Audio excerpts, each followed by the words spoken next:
आइए समझते हैं कि भारत किस तरह से स्वतंत्र देश बना।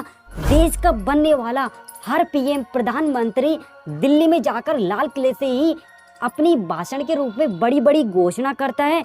इसी के साथ में ही ब्रिटिश शासन के समय उन्होंने फूट डालो राज करी की नीति को भारत के अंदर एंटर कराया, जिसके कारण से दोस्तों उन्होंने बहुत ही लंबे समय तक हमारे भारत के अंदर शासन किया। जैसे जैसे समय बीतता गया वैसे वैसे कानूनों नियमों में बदलाव होता है और पार्टियां जीतती जाती है। और जो अगला दशक जैसे जैसे 1930 के बाद में कांग्रेस की जीत होने के बाद में जैसे जैसे टाइम बीता और अगला जो समय आया तो इनके द्वारा अखिल भारतीय मुस्लिम लीग की स्थापना कर दी गई और यहीं से ही मुस्लिम राष्ट्र का उदय होता है हमारे।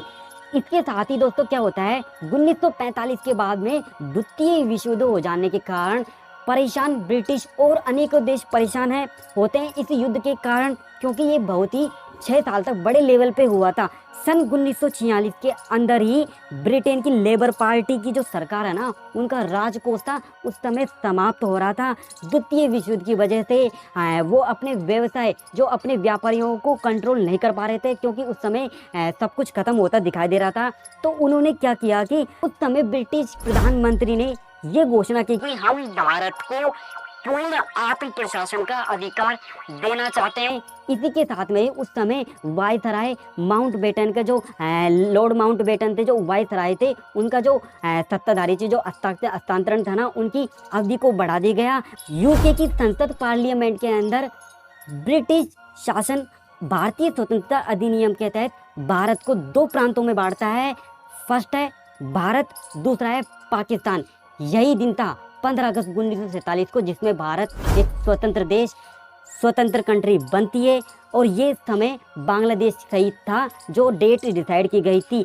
1951 की भारत की जनगणना के अनुसार 72,26,000 मुसलमान पाकिस्तान की तरफ एंटर हो गए। उस समय देश का विभाजन हुआ और 72,49,000 हिंदू और सिख पाकिस्तान से भारत के अंदर आ गए। इस तरह से हमारा देश 15 अगस्त 1947 को आज़ाद होता है। और हमारे जो भी पीएम भारत के बनते हैं वो लाल किले की प्राचीर से ही अपना स्पीच बड़ी घोषणा करते हैं। इसका रीजन ये है कि भारत के पहले प्रधानमंत्री पंडित जवाहरलाल नेहरू ने लाल किले के लाहौरी गेट के ऊपर अपना भारतीय राष्ट्रीय ध्वज लहराया था। इसी के कारण से ही भारत देश का बनने वाला हर पीएम लाल किले से ही अपना स्पीच देते हैं। इस तरह से हमारा संपूर्ण भारत एक स्वतंत्र देश में बदल जाता है और ब्रिटिश शासनों के जो नियम कानून थे उनसे हमारा भारत आजाद हो जाता है। जय हिंद, जय भारत।